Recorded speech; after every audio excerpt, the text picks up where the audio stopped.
आज कथा का 5वां दिन है।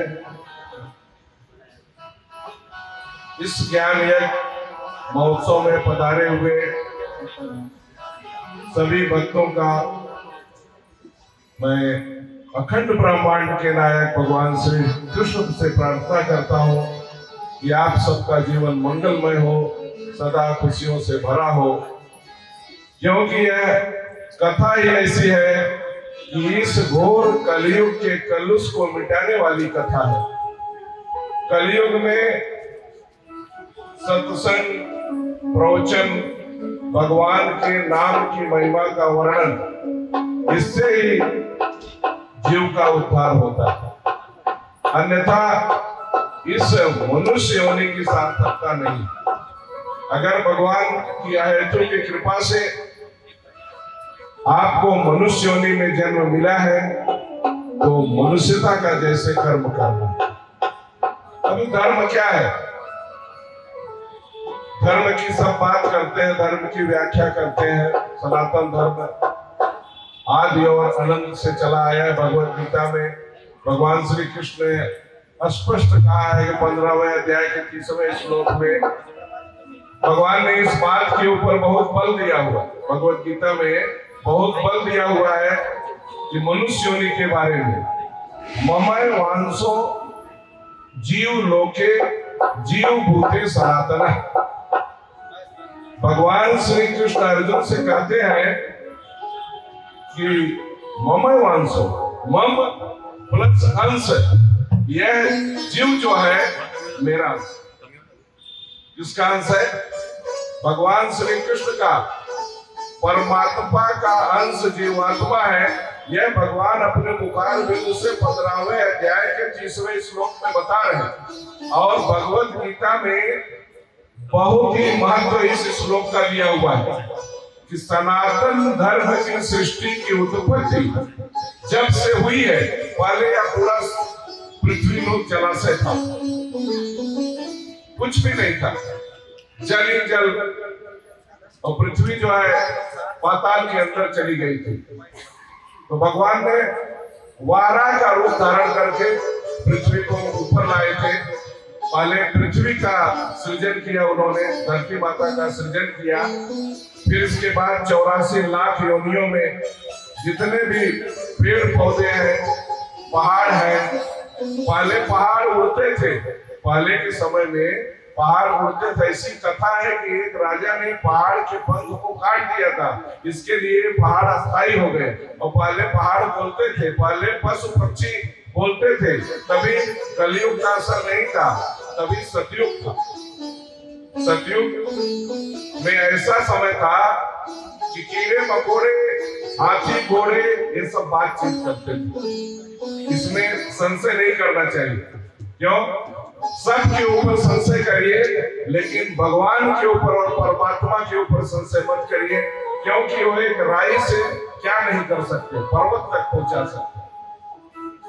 इतनी बड़ी उनकी महिमा है। और वही महिमा बता रहे हैं कि अर्जुन, ममय वांसो, मम मतलब मेरा, अंशो मतलब मेरा अंश, ममय प्लस अंशो, यह जीव जो है अर्जुन मेरा अंश।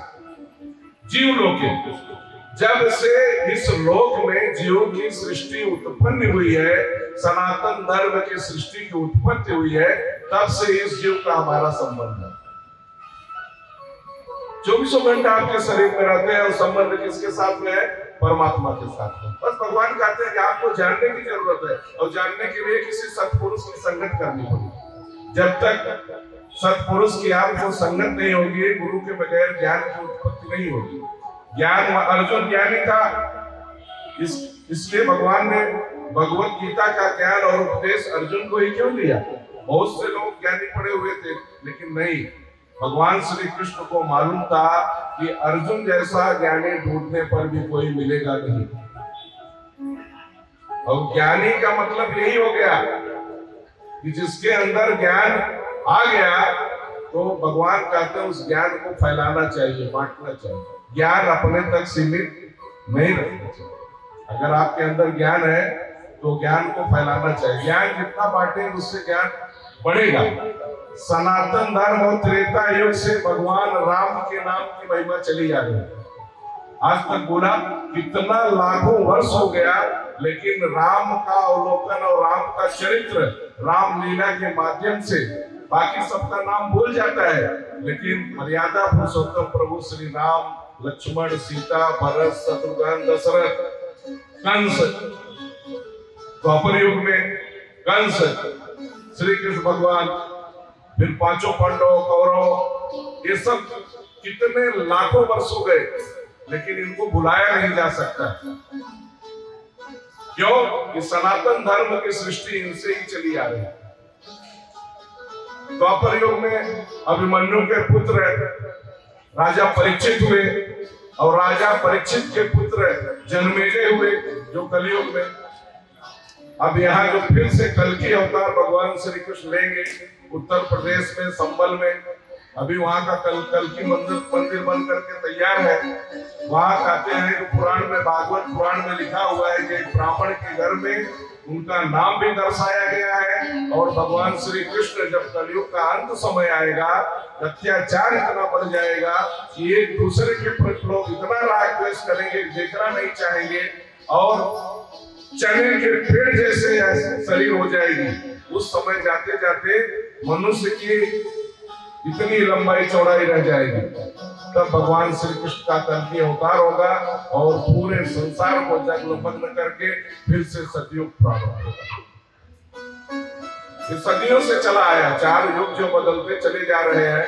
अब 4,32,000 वर्ष थोड़ा थोड़ी होता है, लेकिन फिर भी यह समय बीत जाता है। अभी देखते देखते हम और आप बचपन से लेके पहले लोग बोलते थे कि भाई आपकी उम्र कितनी है। हमारी माँ एक बार वो कोई ज्योतिषी आया था, बोले कि हमारे लड़के का उम्र कितना है, तब ये 15 साल के थे, उन्होंने कहा 80 साल। तो मैं समझा 80 साल आएगा कि नहीं आएगा, क्योंकि तो 15 साल उम्र थी, लेकिन देखते देखते 64 साल खत्म हो गया, पैसा टवा लग गया, अब बाकी सब निकल गया। 15 ऐसा लगता है 80 तो बहुत जल्दी अब आ जाएगा, जाने का समय आ गया। तो हम और आप जो समझ रहे हैं कि हम प्रगति की ओर बढ़ रहे हैं, प्रगति की ओर बढ़ते हुए मृत्यु की तरफ भी हम बढ़ रहे हैं। रोज एक एक दिन, एक एक क्षण, एक एक पल जो है मृत्यु की तरफ हम बढ़ रहे हैं। अब एक दिन ऐसा समय आएगा कि हमारी और आपकी मृत्यु होगी और हम स्मशान भूमि तक पहुंचा दिए जाएंगे, फिर से एक नई योनि में जन्म लेंगे किए हुए कर्म के अनुसार।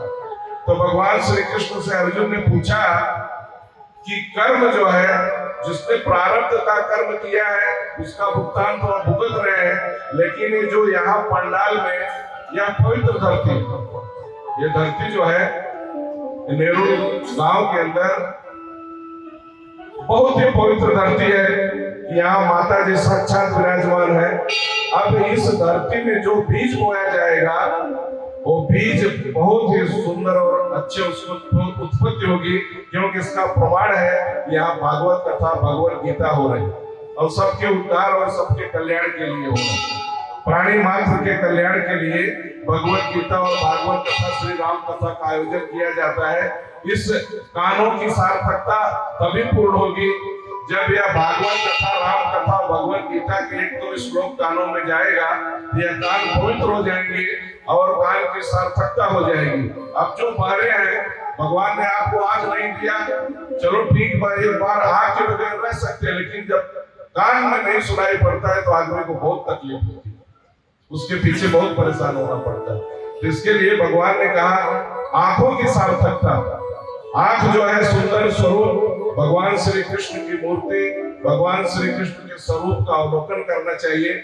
और इस भारत वर्ष में जो भगवान श्री कृष्ण और भगवान राम और भगवान शंकर, उनके जो तीर्थ क्षेत्र है, तीर्थ क्षेत्र में जाने से धर्म की उत्पत्ति होती है और हमारे और आपके परिवार में पुत्र पौत्र आगे बढ़ते हैं।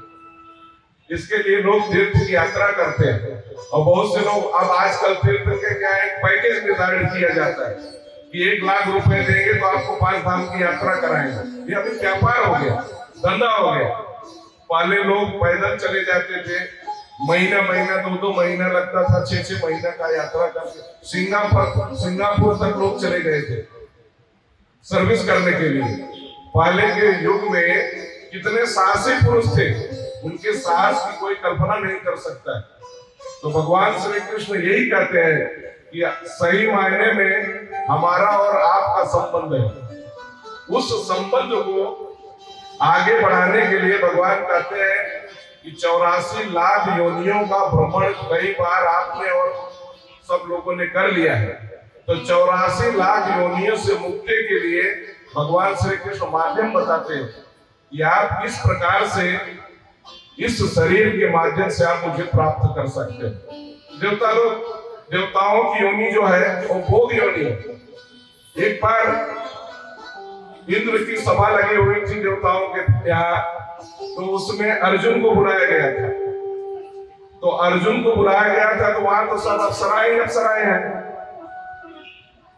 तो एक उर्वशी नाम की जो अप्सरा थी, उसकी नजर अर्जुन के ऊपर पड़ी तो अर्जुन के ऊपर वह मोहित हो गई। अब अप्सरा तो जो है उसका भोग देवता लोग इंद्र वगैरह भोग भोगते हैं। तो इंद्र ने कहा कि अर्जुन के ऊपर इसकी नजर पड़ी है तो अर्जुन के पास उसको आज महल में जाने दो। वो सज धज के अर्जुन के पास जब वो गई तो अर्जुन ने देखा दरवाजे पे महल के सामने खड़ी हुई। तो अर्जुन ने कहा कि माता, आपका आना कैसे हुआ हमारे पास? उसने कहा कि ये देवलोक है, यहाँ माता और पिता कुछ भी नहीं है। आपको मैं पसंद करती हूँ और आपके साथ रहना चाहती हूँ। तो बोले माता, हमारे पृथ्वी लोक पे ऐसा नहीं होता है, मैं तो निमंत्रित किया गया हूँ इसलिए देवता लोक में आया हूँ, हमारा ऐसा संस्कार नहीं है। तो उसने कहा कि यहाँ की जितने भी अप्सराएं हैं इनका कोई माता पिता से संबंध नहीं, भाई बहन से संबंध नहीं है। क्यों कि देव लोक जो है भोग की योनि है, वहां भगवत की प्राप्ति कभी नहीं हो सकती है। इसके लिए देवता लोग भी परेशान है कि किस प्रकार से एक बार मनुष्य योनि में मेरा जन्म हो जाए। और मनुष्य योनि की सार्थकता यही है कि मैं इस शरीर के माध्यम से भगवत की प्राप्ति कर लूं और मैं भगवान के धाम का अधिकारी बन जाऊंगा, वो लोग के धाम का अधिकारी बन जाऊंगा। इसके लिए भगवान कहते हैं कि ममय वांसो जीव लोके जीव भूते सनातन। यह सनातन धर्म की सृष्टि की उत्पत्ति जब हुई है, तब से हमारा तुम्हारा संबंध है। दुनिया के संबंध को बुला देना, लेकिन हमारे संबंध को कभी मत बुलाना, क्योंकि मैं 24 घंटा तुम्हारे शरीर में विराजमान और तुम्हारी रक्षा करता हूं। इसके लिए हे अर्जुन, मैं तुम्हें यह गीता का उपदेश दे रहा हूं। अर्जुन ने भगवान से तीसरे अध्याय के 36वें श्लोक में पूछा कि कितना बढ़िया यह संसार के लोगों के लिए भगवान श्री कृष्ण से अर्जुन ने प्रश्न पूछा है। अर्जुन ने को तो भगवान श्री कृष्ण एक बार भगवत गीता सुनाई, लेकिन हम और आप बार बार भगवत गीता के माध्यम से अपने कर्मों को जो है अध्यात्म की तरफ बढ़ा सकते हैं। तीसरे अध्याय के 36वें श्लोक में बहुत ही बढ़िया प्रश्न अर्जुन ने पूछा कि हे प्रभु, इस शरीर में ऐसा कौन सा बल प्रभावी हो जाता है और हावी हो जाता है कि न चाहते हुए भी वह पाप का कर्म कर बैठता है?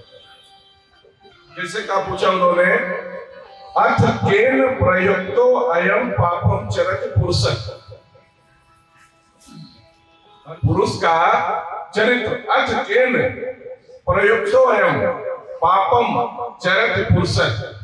ये प्रभु, पुरुष का चरित्र ऐसा नहीं है कि वह पाप का कर्म करे, लेकिन इस शरीर में ऐसा कौन सा बल प्रभावी हो जाता है कि न चाहते हुए भी वह पाप का कर्म कर बैठता है। सोचने वाली बात है, विचार करने वाली बात है। पाप कोई करना चाहता है?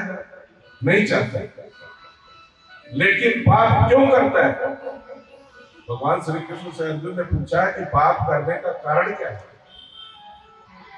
सबसे बड़ी बात भगवान श्री कृष्ण ने कहा तीसरे अध्याय के 37वें श्लोक में, कामेश क्रोधेश रजोगुण समुद्भव। सब कारणों का एक ही कारण है कि कामना की पूर्ति के लिए मनुष्य पाप का कर्म करता है। मात्र सिर्फ कामना। जैसे अभी नामदेव कड़ू जी बैठे हुए हैं, अब नामदेव कड़ू जी से कहा जाए भाई कल 5,000 रुपए जरूरत है, अब आप कहे भाई कल आप ले लेना, 10 बजे सुबह ले लेना, तो जैसे ही आपने कहा कि आपका काम हो जाएगा, वैसे ही शरीर के अंदर से मन बहुत प्रसन्न हो जाता है कि हमारा कल सुबह काम जो होने वाला हो गया, रात को बढ़िया नींद आएगी। आएगी नहीं आएगी? अब कड़ू साहब घर में गए और अपने पत्नी को बताए कि भाई 10,000 रुपए मुझे कल सुबह देना है। अब उसने कहा कि भाई नहीं दिया उसने वापस, तो क्या करोगे? अब कड़ू का मन वहां पे भ्रमित हो रही है, तो औरत ने बोला कोई बहाना बना लो। अब कड़ू साहब उसके कहने पे कल सुबह बोलते हैं कि पैसा अभी तक तो था, लेकिन आपके आने से पहले मैं हमारे साले को दे दिया। जैसे वह सुनता है कि उसकी कामना की पूर्ति नहीं होती है, वैसे उसके अंदर क्रोध उत्पन्न होता है।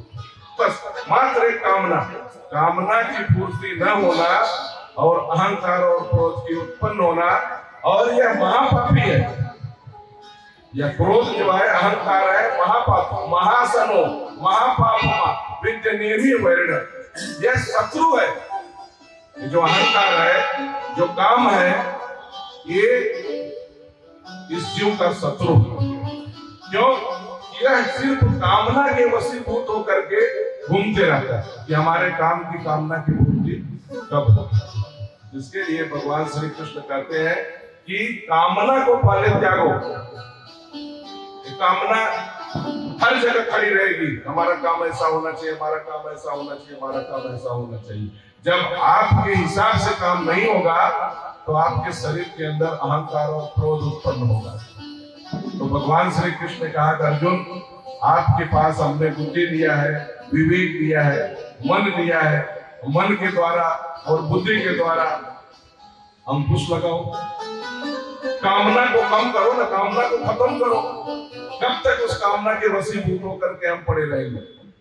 भगवत गीता में भगवान श्री कृष्ण ने उपदेश दिया है कि कामना जो है मनुष्य को बर्बाद कर देती है। जानवर है, उनके लिए क्या कामना है?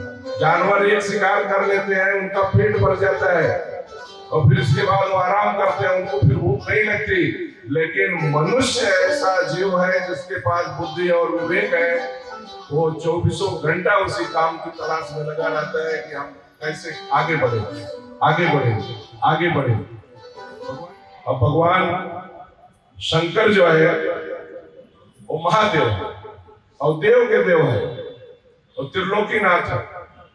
भगवान शंकर मर्यादा पुरुषोत्तम प्रभु श्री राम की पूजा करते हैं। जो अखंड ब्रह्मांड के नायक भगवान श्री कृष्ण है, एक दूसरे के लोग पूरक है और पूजा करते हैं।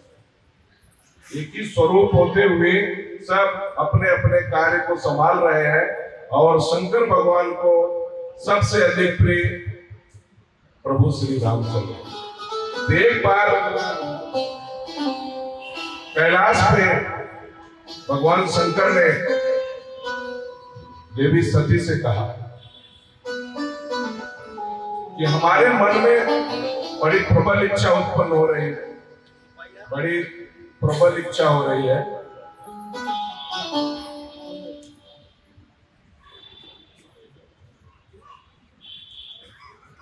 कि हमारे मन में बड़ी प्रबल इच्छा हो रही है कि हम प्रभु श्री राम की कथा सुनना चाहते हैं। आप जो कथा सुन रहे हैं वही कथा सुनने के लिए, प्रभु श्री राम की कथा सुनने के लिए कैलाश पर्वत से भगवान शंकर अपनी पत्नी सती को लेकर के कहाँ पे आ रहे हैं? प्रयागराज महाकुंभ में। एक बार त्रेता युग माही, एक बार त्रेता युग माही, शंभु चले कुंभ सिपाही। त्रेता युग माही, शंभु चले कुंभ सिपाही। संग सती जगत जननी भवानी। आगे बोलो।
सभी जब भगवान शंकर सती के साथ में जगत जननी भवानी किस प्रकार से सती की महिमा का वर्णन किया गया है और कुंभज ऋषि के आश्रम में भगवान शंकर और भगवान सती आते हैं, तो वहां के महात्मा भगवान शंकर की आरती उतारते हैं और पूजा करते हैं, सती की पूजा करते हैं कि कैलाश पर्वत से भगवान शंकर यहाँ कथा सुनने के लिए आए हैं। तो भगवान शंकर साधु संत और महात्मा की महिमा को बढ़ाने के लिए और ऋषियों को प्रणाम करते हैं और उनसे निवेदन करते हैं कि आप मेरे आराध्य प्रभु श्री राम की कथा मुझे सुनाएं। प्रभु की कथा सुनते सुनते भगवान शंकर इतना प्रसन्न हो गए, लेकिन उस कथा में सती का मन लगा नहीं। क्यों नहीं मन लगा?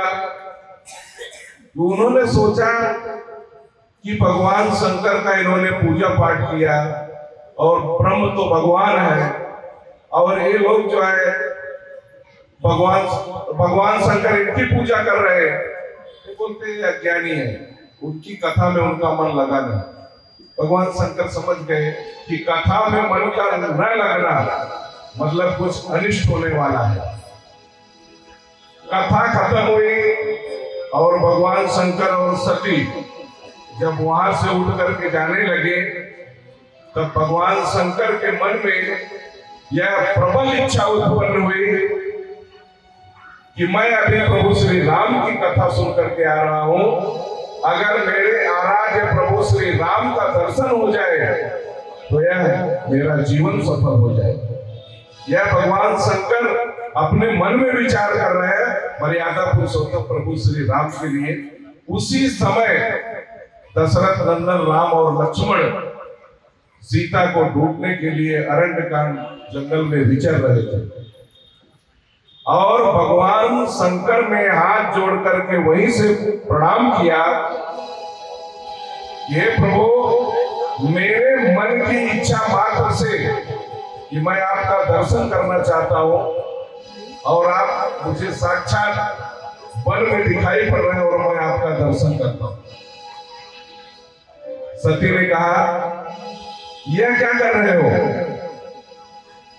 सती के मन में प्रभु श्री राम के प्रति संशय उत्पन्न हुआ। यह ब्रह्म कैसे हो सकते हैं? ये तो अयोध्या के नरेश दशरथ के पुत्र राम और लक्ष्मण हैं, ये भला ब्रह्म कैसे हो सकते हैं? तो सती ने कहा कि कुछ भांग और जड़ी बूटी आपने ज्यादा ले लिया, इसके लिए आपका वो ब्रह्म है। वह ब्रह्म नहीं है, वह दशरथ के पुत्र राम और लक्ष्मण है। वो बोले, देवी आपको नहीं जानकारी है, लेकिन मुझे पूर्ण रूप से जानकारी है कि प्रभु श्री राम जो है यह लीला कर रहे हैं और लीला ऐसी कर रहे हैं कि हे खग मृग मधुकर श्रेणी तुम देखी सीता मृग। भगवान शंकर जब राम के विलाप को देखते हुए कह रहे हैं प्रभु यह लीला सिर्फ आप ही कर सकते हो और दूसरा कोई यह लीला नहीं कर सकता है, तब सती ने कहा कि देखिए हमारे मन में संशय उत्पन्न हुआ है, हम आपसे निवेदन करते हैं, आपसे प्रार्थना करते हैं कि हम आपके ब्रह्म का परीक्षा लेना चाहते हैं। भगवान शंकर ने कहा ये देवी सबके ऊपर संशय करना ठीक है, लेकिन परमात्मा के ऊपर ब्रह्म के ऊपर संशय करने का मतलब है कुछ अनिष्ट होने वाला, जिसके लिए कथा में कहा जाता है कि भगवान कुछ भी कर सकते हैं। एक पल में भूकंप आता है, पूरे इलाके का इलाका साफ हो जाता है, तो भगवान क्या नहीं कर सकते, खाली ऐसे से ऐसे करना है पूरा संसार की सृष्टि तहस नहस हो जाएगी। लेकिन नहीं, सती को जो है ब्रह्म के ऊपर संशय होने लगा, तो भगवान शंकर ने कहा हे देवी आपके मन में जो संशय आया है ये बहुत अनिष्ट करवा देगा, इसके लिए आप अपने संशय को दूर करो और मैं जिस तरह से प्रभु श्री राम को मेरे आराध्य को प्रणाम कर रहा हूँ, आप भी यहाँ से बैठ करके प्रणाम कर लीजिए। पुनि पुनि हृदय विचार करि धरि सीता आगे भी चले पंथ देहि जहि आवत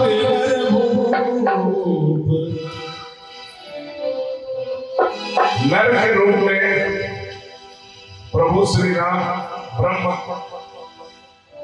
का रूप धारण करके नर लीला कर रहे हैं और सीता को ढूंढ रहे हैं, यह समाज को बताना चाहते हैं।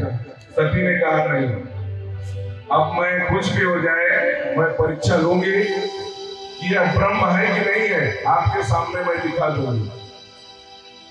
शंकर भगवान ने कहा कि तकलीफ आपको है, संशय आपको है, परीक्षा कर लेना है तो आप चले जाइए, मैं परीक्षा लेने के लिए नहीं जाऊंगा, मैं इसी वट वृक्ष के नीचे बैठता हूँ और ध्यान लगाता हूँ। कोई है सोई जो राम है सीता को करी कोई है जो राम है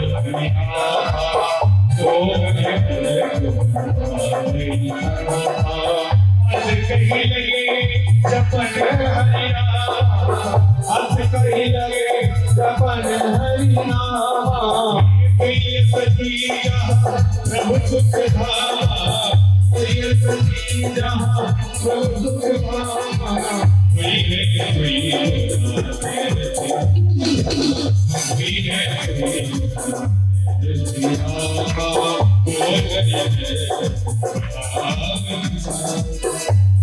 भगवान शंकर देवी सती से कह रहे हैं कि वही होगा जो प्रभु श्री राम की इच्छा होगी, और आप चाहिए परीक्षा लीजिए और यहीं पे मैं ध्यान लगाता हूँ और मेरे आराध्य का स्मरण करता हूँ। सती जब भगवान शंकर अपने पति का साथ छोड़ करके मर्यादा पुरुषोत्तम ब्रह्म का परीक्षा लेने के लिए आगे बढ़ती है तो उनके मन में ऐसा विचार आता है। यहाँ तक तो ठीक ठाक उन्होंने अपना रूप धारण किया हुआ था, लेकिन उसी समय उनके मन में विचार आया कि राम और लक्ष्मण सीता को वन में ढूंढ रहे हैं, इनकी पत्नी जो है इनसे बिछुड़ गई है और पत्नी का हरण हुआ है, तो उनके मन में यह संशय था कि अगर ये ब्रह्म है तो ब्रह्म को तो यह मालूम ही पड़ना चाहिए कि लोक में मेरी पत्नी कहाँ पे बैठी हुई है, उनको तो मालूम होना चाहिए। लेकिन भगवान लीला कर रहे हैं, इसके लिए भगवान से परे कुछ भी नहीं था। इसके लिए भगवान ने पेड़ पौधे पक्षियों का भी वर्णन किया हुआ है, एक एक से रो रो करके पूछा है कि सीता जो है हमारी मृग के समान नयन वाली है, उसको कहीं आपने जाते हुए देखा इस रास्ते से? तो सती के मन में यह विचार आया कि क्यों ना हम सीता का रूप धारण कर ले और भगवान राम और लक्ष्मण जो नर के रूप में, अब ब्रह्म तो समझ नहीं रहे, जो तो समझ रहे दशरथ के पुत्र अयोध्या नरेश के ये पुत्र है राम और लक्ष्मण है, ये अपने पत्नी को ढूंढ रहे हैं। जब मैं सीता का रूप धारण करके इनके सामने जाऊंगी तो राम और लक्ष्मण, राम सीता सीता सीता का करके मुझे गले लगा लेंगे, तब मैं समझ जाऊंगी यह ब्रह्म नहीं है, यह एक नर है। और मैं शंकर भगवान को बता दूंगी कि आपका ब्रह्म, और आपने भांग थोड़ा सा ज्यादा ले लिया, इसके लिए आपको इस तरह से दिखाई पड़ा। अब सती जो है माता सीता का रूप धारण करके भगवान उस रास्ते से आ रहे हैं सामने से, तो भगवान ने देखा कि आज तो बड़ी विचित्र घटना घट रही है। हमारे आराध्य महादेव की पत्नी सती जो हमारी माता के समान है, और इन्होंने सीता का रूप धारण कर लिया और हमारे सामने आ रही, इनके मन में ब्रह्म की उत्पत्ति हुई। तो भगवान ने कहा कुछ अनिष्ट न हो जाए, इसके लिए भगवान ने रास्ता बदल लिया। भगवान ने अपना रास्ता बदल लिया, इस तरफ जाने लगे। तो सती ने सोचा कि शायद इन्होंने मुझे देखा नहीं, तो उस रास्ते पे सती आगे जाकर के उस रास्ते के सामने खड़ी हो गई। भगवान ने कहा कि समस्या बहुत जटिल होती जा रही है। भगवान ने फिर से उस रास्ते को बदल करके उल्टा रास्ते पे जाने लगे, लेकिन सती जो है फिर से उनके सामने जाकर के आ गई। इस प्रकार चारों दिशाओं की तरफ जिधर राम जाते थे उधर सती सामने आकर के खड़ी हो जाती थी। तब भगवान प्रभु श्री राम ने हाथ जोड़ करके सती से प्रणाम किया गया, माता वृष केतु कहां पे, भगवान शंकर कहां है? इस अरण्य में आप भगवान शंकर मेरे आराध्य को छोड़ करके इस जंगल में आप कहां भटक रही हैं?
भगवान प्रभु श्री रामचंद्र